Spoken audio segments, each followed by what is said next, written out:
What you're saying is, the thing that popped into my head as you were talking was, you're absolutely right. I mean, the tactics are changing. They're changing by the minute. Mm. I mean, so much due to technology.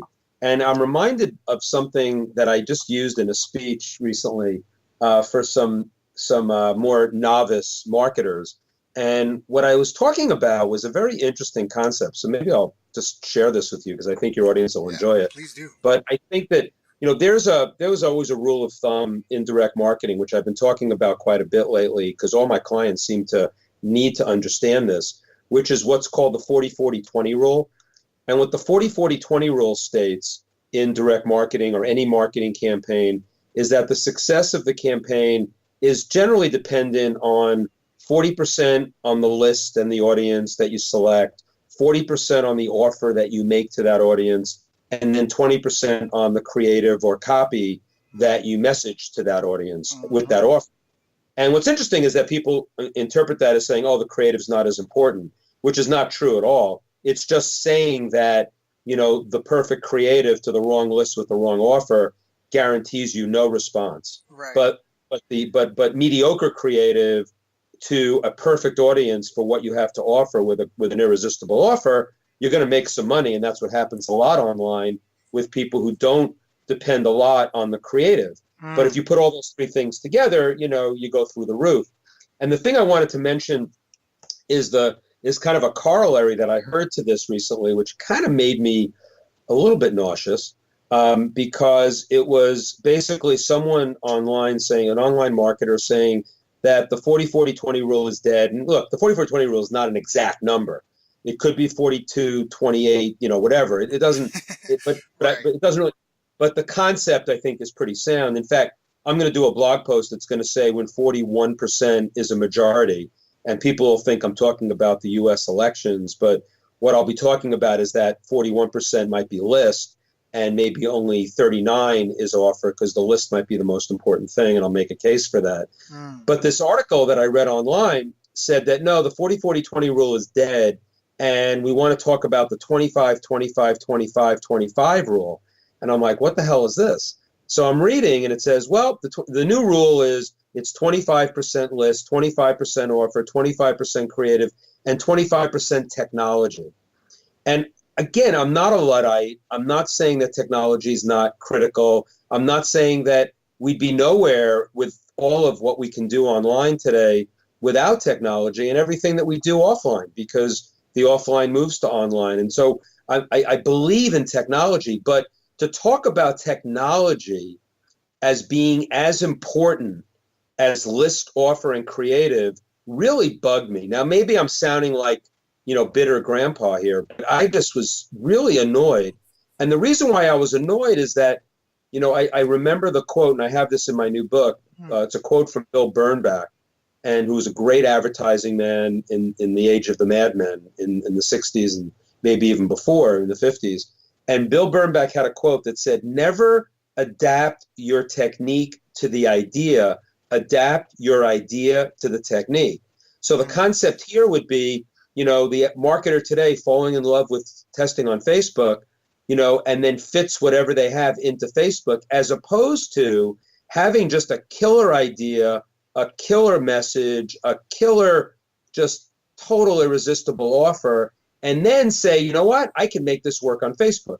I Right. can make this work in email marketing. I can make this work in display. I can make this work in direct mail. I can make this work on TV. Mm. So Mm. I just want to emphasize that don't ignore all the media that's available. I mean, advertising opportunities are now infinite, which is a wonderful time to be a marketer. But don't let the technology kind of be a shiny object Mm-hmm. uh, in lieu of getting the fundamentals and the basics right.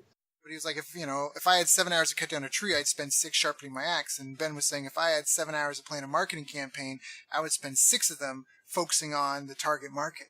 Now, can you speak to that a little bit? I mean, you've been like, that's how you got started, isn't it? Like you were just, I don't know. Yes. Yeah. Like, Yeah, I did. I mean, I was in the list business in direct mail for the first 10 years of my career. The lists that were managed at Boardroom, we had lists of our subscribers and book buyers, which were in high demand. They were affluent direct mail buyers. So I was able to rent those lists to just about everybody, whether it's Money Magazine or Consumer Reports or Sharper Image Catalog back then, or charitable fundraisers, and everybody used my list. So I really learned the art of list segmentation at the base level, how you select those lists for different customers. And as my career went on, I realized that, everything is about list segmentation. And I can tell you to this day, when I walk into a new client and they want to figure out, this, how we do marketing at the highest level, how we message and offer to either our own lists or the lists that we rent or do affiliates on the outside if it's online. The first thing that I talk about is, what segments do you have on that list? How can we decide what's on that list? I mean, the difference between, a customer, the difference between a suspect, a prospect, a customer, a high ticket customer, a former customer, every one of those people, I just gave you 5 segments that are so basic. And every one of those segments need to be talked to differently. Right. So, for example, everybody's got a big list if they've been in business for a long time. Yep. And the people that have spent a lot of money with you deserve a way different messaging than the people who've spent less with you, deserve a way different messaging than people who have been kicking the tires and not spent a dime with you, versus the people that you got from some traffic source that you need to romance and develop a relationship with before you can sell them anything. Right. And so this idea that one size fits all that goes back to the 40-40-20 when I said, just because the creative is the 20% doesn't mean it's less important. Right. What it means is it needs to be focused on based on the segmentation of your list and different messaging to different segments. And I got to tell you, a lot of the consulting assignments that I've gotten since I've left Boardroom in the last year and a half started with getting the marketer out of the mindset that one message fits all to their list, because it was so easy. Email is so cheap. Direct mail was so expensive. So I always used to say, how paying postage made me a better marketer. Yep. And because we had to think about so much about what went into the mail before we sent anything, because it would cost us a mint if we blew it. Right. In email, you can afford to just send a lot of stuff and think it's not costing you anything. But it is, because even if it's not costing you a lot in dollars, you send the wrong message to the wrong segment of your list, they're going to remember and they're not going to respond next time. So I think that thinking about every message to every segment of your list could be the most important thing you do. And you look at it in every online launch. I mean, look at the affiliates, the affiliate world, which I'm not a big part of, but I watch it very closely. If you're an affiliate, Daryl, for, a new offer, how you present that offer to what segment of your list. I mean, why would you want to sell an offer for, a membership piece of software to a bunch of people on your list who, can barely pay the rent, for example? It's a very stupid example, but a simple one. Are we even, do you even suggest that even sub-segmenting those lists? At what point are you segmenting too much? Can you segment too much? I guess a lot. Yeah, that's a great question, Daryl, because I do spend time, people who have a very small list in the hundreds, you don't want to over-segment that list. But I'll say that, I had a client that didn't have a big list at all, but we were able to get a segment out of their list that were people who were, inquiries versus buyers. And because the buyers were people who spent between $20,000 and $75,000, it made me think that there are other people with lists that, I certainly want to talk to people. I mean, I think there are breaking points within the buyer file based on what they bought and how much they spent. So let me just do this. I mean, I think that anybody who doesn't know the RFM formula of direct marketing who's listening should probably just know it. And I think some stuff will come into their head about how they should be thinking about segmenting their list and not get caught up with whether it's too many segments or too few, but rather, what makes sense in terms of how I should speak to these audiences. So the RFM formula in direct marketing, which is basically a rule of thumb, which is R is recency, F is frequency, and M is monetary. So what that means is that, someone who responded more recently, a buyer or someone who raised their hand in the last 3 months is probably more valuable than someone who did it in the last 6 months. So that's recency. Frequency is someone who did it more than once in a short period of time. Now, if they're buyers, a recent buyer is better than a non-recent buyer, and a frequent buyer, someone who bought multiple times, is worth more than a recent buyer. And then the third, monetary, is how much they spend. What's their total spend? So if you can keep track on your list of all of that data of when they respond, when they buy, so you can always know how recently they're interacting with you, how often they interact with you, the frequency, and also how many times they bought, and then the monetary, what their total spend is, you can see that the idea of having a segment that says someone who responded in the last 3 months or 6 months responded more than once and spent more than X dollars based on the price point of your product could be your VIP list, for example.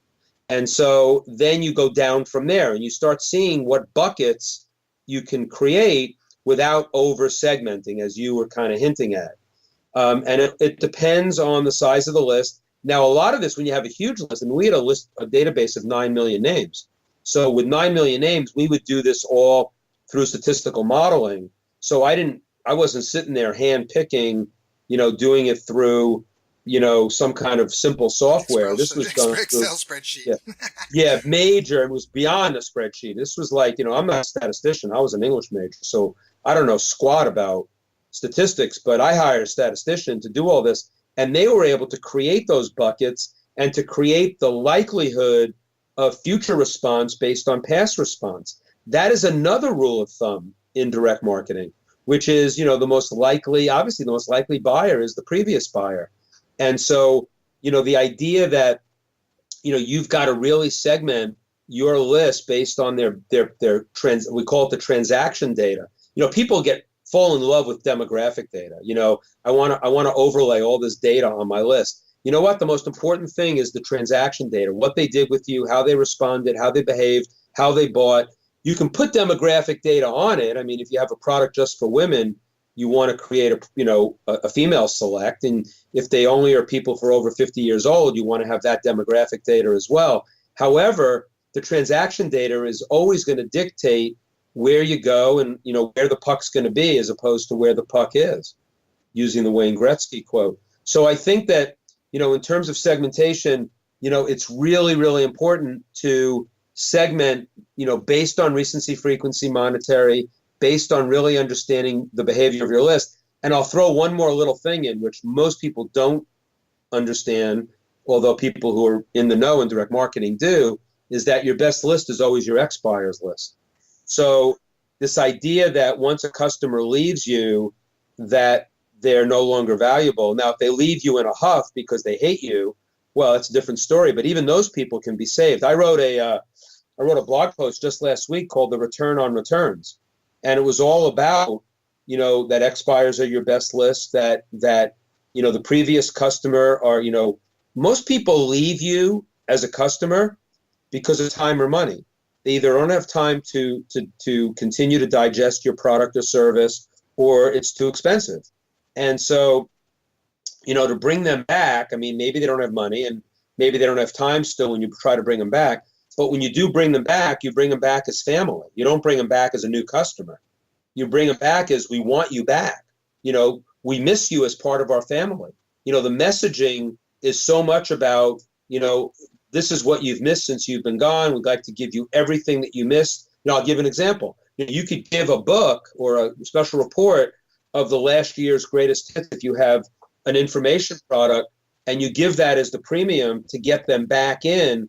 This is what you missed. I know you probably might have been overwhelmed when you were subscribing, but I want to give you the special report. It gives you the highlights, and come on back in, be part of the family again. I'm using that as just one simple example.